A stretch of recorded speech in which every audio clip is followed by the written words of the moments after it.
تراویح نماز پڑھائی ہے، بلکہ آپ نے 3 رات جو صحابہ کو جماعت کے ساتھ پڑھائی، مشہور حنفی عالم عبداللہ لکھنوی صاحب کہتے ہیں کہ وہ 11 رکعت تھی۔ ان کی کتاب ہے تحفۃ الاخیار، صفحہ نمبر 119، وہ کہتے ہیں کہ اللہ کے نبی نے 3 رات جو صحابہ کو نماز پڑھائی، اس کے بارے میں صریح روایت موجود ہے کہ آپ نے 8 رکعت تراویح اور 3 رکعت وتر آپ نے صحابہ کو پڑھائے۔ اس سے معلوم ہوا کہ اللہ کے پیارے پیغمبر نے 8 رکعت تراویح ادا کی ہے۔ اور ایک اور دلیل، مشہور حنفی عالم بلکہ جن کا تعلق تبلیغ جماعت کے ساتھ تھا، علامہ یوسف کاندھلوی، ان کی کتاب حیات الصحابہ 3 جلدوں کے اندر، تیسری جلد 167 نمبر پیج، وہاں وہ باب قائم کرتے ہیں تراویح کا، اور جو حدیث لاتے ہیں یہی حدیث ہے کہ اللہ کے پیارے پیغمبر نے 8 رکعت تراویح اور اپنے وتر جو 3 پڑھائے۔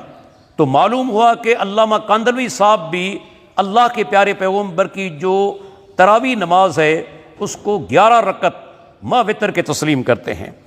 اس کے بعد ایک اور مضبوط دلیل، ہمارے بعض بھائی کہتے ہیں کہ سیدنا عمر بن خطاب نے 20 رکعت تراویح کا حکم دیا۔ یہاں عرض کرتا چلوں کہ آپ مجھے ایک صحیح حدیث سند کے ساتھ نہیں دکھا سکتے کہ سیدنا عمر بن خطاب رضی اللہ عنہ نے 20 رکعت تراویح پڑھانے کا حکم دیا، بلکہ صحیح سند کے ساتھ حدیث موجود ہے موطا امام مالک کے اندر اور دیگر کتب احادیث کے اندر کہ آپ نے تمیم داری اور ابی بن کعب کو حکم دیا کہ لوگوں کو آپ 11 رکعت نماز پڑھائیں۔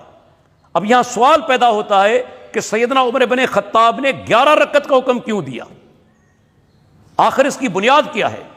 بنیاد یہی ہے کہ سیدنا عمر بن خطاب رضی اللہ عنہ نے اللہ کے پیارے پیغمبر کی سنت کی پیروی کرتے ہوئے آپ نے 11 رکعت پڑھانے کا حکم دیا۔ بالکل صحیح حدیث ہے، آپ کہیں نہیں دکھا سکتے کہ سیدنا عمر بن خطاب نے خود حکم دیا ہو کہ آپ 20 رکعت تراویح پڑھیں۔ بعض روایات آتی ہیں کہ ان کے دور کے اندر بعض لوگ 20 رکعت پڑھا کرتے تھے، ایک کہ اس کے اندر سیدنا عمر بن خطاب کا حکم موجود نہیں، دوسری بات کہ وہ روایات سندن صحیح نہیں بلکہ وہ شاذ روایات ہیں، صحیح روایات کے مقابلے کے اندر ہیں، اس لیے حجت نہیں۔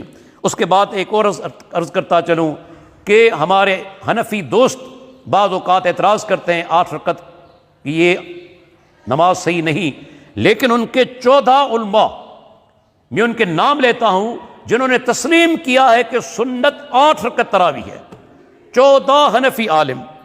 پہلے امام ابن الحمام، احمد طحطاوی، ابن نجیم، ملا علی قاری، محمد حسن نانوتوی، علامہ ابو سعود حنفی، علامہ شرمب العالی، علامہ ابن عابدین شامی، عبد الشکور لکھنوی، عبدالحی لکھنوی، علامہ انور شاہ کاشمیری، عبدالحق حنفی دہلوی، علامہ یوسف بنوری اور علامہ خلیل احمد سہارنپوری، یہ 14 حنفی علماء ہیں جنہوں نے اپنی کتابوں کے اندر لکھا ہے کہ سنت جو نماز ہے تراویح 8 رکعت ہے۔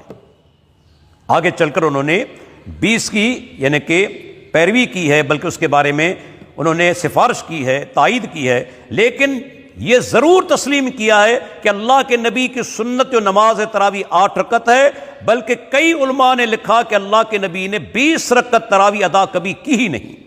اس کے بعد دوستو ایک اور چیز آپ کے سامنے میں عرض کرتا چلوں کہ ہمارے بھائی جو ہیں جب لاجواب ہوتے ہیں تو ایک ہی دلیل پیش کرتے ہیں کہ بھائی پھر سعودی عرب کے اندر 20 رکعت تراویح کیوں ادا کی جاتی ہے؟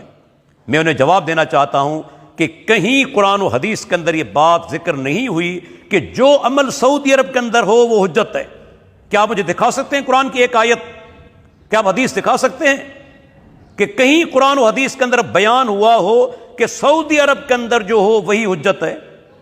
اللہ کے بندو، خود حنفی علماء 4 چیزوں کو شرعی دلیل تسلیم کرتے ہیں: قرآن، سنت، اجماع اور قیاس۔ ادلہ اربعہ نے کہا جاتا ہے۔ کہیں حنفی علماء نے کہا کہ حرمین کے اندر جو کچھ ہو وہ حجت ہے، بلکہ آپ دیکھیں ملا علی قاری، مشہور حنفی عالم، مرقات المفاتی، مشکات کی شرح 5ویں جلد کے اندر انہوں نے اپنے دور کے اندر، ان کا دور ہے 10ویں اور 11ویں ہجری کا، اس دور کے اندر انہوں نے حرمین کی حالت بیان کی ہے اور لکھا ہے کہ وہاں ظلم بھی ہے، جہالت بھی ہے، علم کی قلت ہے، بدعات ہیں، حرام مال کھایا جاتا ہے۔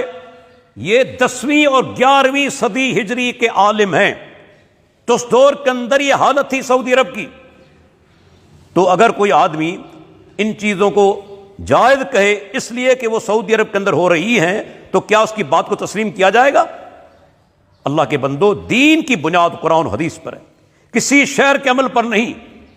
اگر آپ بالفرض یہ کہتے ہیں کہ سعودی عرب کے اندر حرمین کے اندر 20 رکعت پڑھی جاتی ہیں، تو میں آپ سے ایک عرض کروں گا، ایک الزامی جواب میرا یہ ہے کہ اسی سعودی عرب کے اندر اور کام بھی ہوتے ہیں، کبھی آپ نے عمل کیا؟